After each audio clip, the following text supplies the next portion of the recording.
Morning, friends, and welcome to an abbreviated version of Summit County Nightscapes. My name is Daniel McVeigh, and I am what is known as an astrophotographer.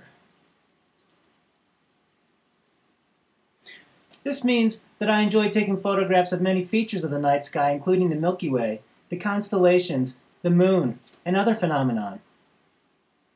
Here is a self-portrait of me on the back of my Jeep, photographing the Milky Way, and a photo inspired by a classic shot of Ansel Adams on his Woody station wagon.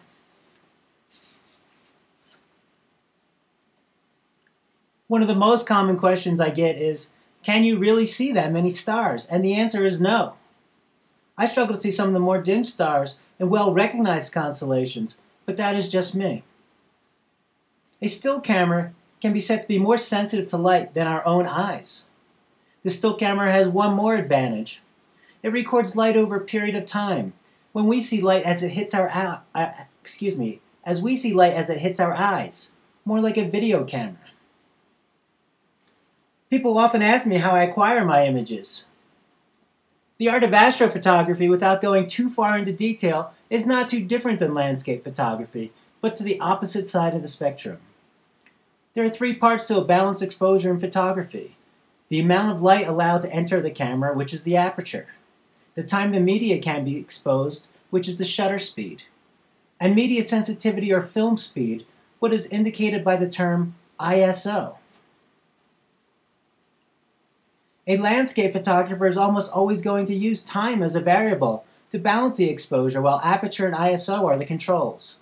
They like to shoot through a pinhole for extreme depth of field, meaning having the near objects and the distant objects in an acceptable focus.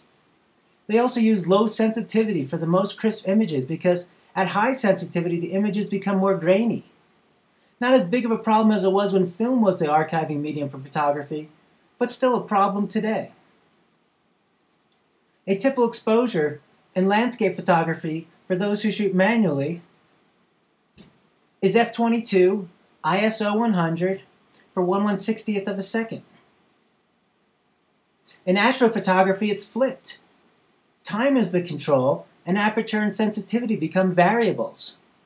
Apertures are turned wide open, creating a narrow depth of field, and sensitivity is cranked high, creating more noisy images. This is a total nightmare from a landscape photographer's point of view.